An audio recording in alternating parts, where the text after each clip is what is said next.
કચ્છી ગુજરાતી સાહિત્યમાંના ચેનલમાં આપણું હાર્દિક સ્વાગત છે। આજે આપણે બનાવશું આ લસણિયા કેરી। તો આ મેં 2 કેસર કેરી લીધી છે અને ધોઈ અને કોરી કરીને રાખી છે। તો એના આપણે આજે કટકા કરી લઈએ। છાલ એની ઉતારવાની નથી, છાલ સહિત જ આપણે એના કટકા કરી લઈએ। આવી રીતે આપણે કટકા કરશું। કાચી કેરી ઉનાળાની ઋતુમાં જ મળતું ખૂબ જ ગુણકારી અને સ્વાદિષ્ટ ફળ છે। તેના મુખ્ય ગુણધર્મો સ્વાસ્થ્ય માટે ખૂબ જ ઉપયોગી છે। તે કાચી કેરીની તાસી ઠંડી હોય છે, જે ઉનાળામાં શરીરને આપણને ઠંડક આપે છે। તે ખાટી અને કડક હોય છે, તે ભોજનનો સ્વાદ વધારે છે। આ ઉનાળામાં આપણે ખાવી જોઈએ। તેમાં વિટામિન સી ભરપૂર પ્રમાણમાં હોય છે। કાચી કેરી આપણે નું શરબત કે બાફલો આપણે પીએ તો ગરમીમાં એ લૂ લાગતી નથી અને લૂથી રક્ષણ મળે છે અને શરીરમાં પાણીની માત્રા પણ જળવાઈ રહી છે અને પાચન શક્તિમાં પણ ખૂબ જ આ કાચી કેરી મદદરૂપ થાય છે। તો ગમે તે રીતે આપણને આ કાચી કેરીનો અત્યારે આપણે ઉપયોગ કરવો જોઈએ। જો ભગવાન આપણને ઉપયોગ કરવા દે તો સારું, કેમ કે વાવાઝોડા વરસાદ એમાંથી અત્યારે તો કેરી ઘણી ખરી પણ ગઈ છે। હવે આપણે ભગવાનને પ્રાર્થના કરીએ કે હવે વાવાઝોડા અને વરસાદ આવે નહીં અને આપણે કેરીની આ મોજ માણી શકીએ અને ઉપયોગ કરી શકીએ। કેરીના કટકા થઈ ગયા છે। હવે આપણે ખાંડણીમાં લસણ અને મરચું અને મીઠું ખાંડી લઈએ। આવી રીતે 10-15 કળિયા લસણની નાખી દઈશું।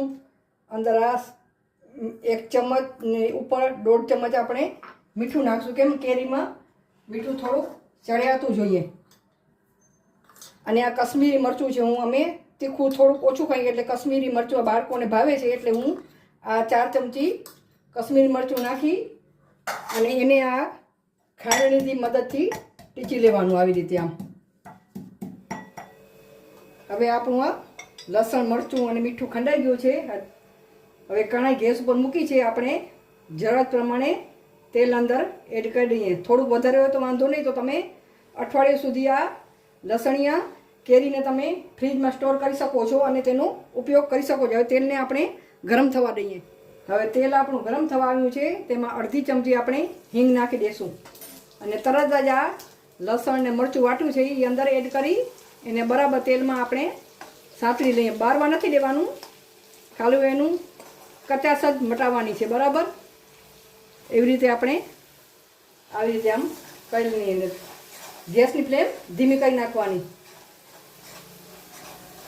જેથી લસણ પણ સતળાઈ જાય અંદર બરાબર આમ। હવે આપણે ગેસની ફ્લેમ બંધ કરી દઈશું અને આ કાપેલી કેરીના કટકા છે એ અંદર એડ કરીને બરાબર મિક્સ કરી દઈએ આપણે આવી રીતે આમ।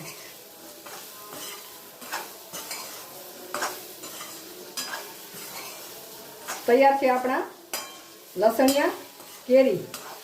આ બહુ ટેસ્ટી લાગે છે અને ખાવાની બહુ જ મજા આવે છે।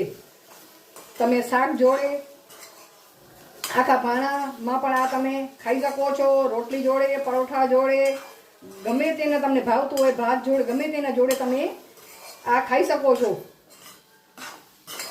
ને તમે આ કાચની બરણીમાં એરટાઈટ બરણીમાં ભરી અને ફ્રીજમાં અઠવાડિયા સુધી તમે એને સ્ટોર કરી અને તેનો ઉપયોગ કરી શકો છો। મસ્ત મજાની લસણિયા કેરી આપણી તૈયાર થઈ ગઈ છે।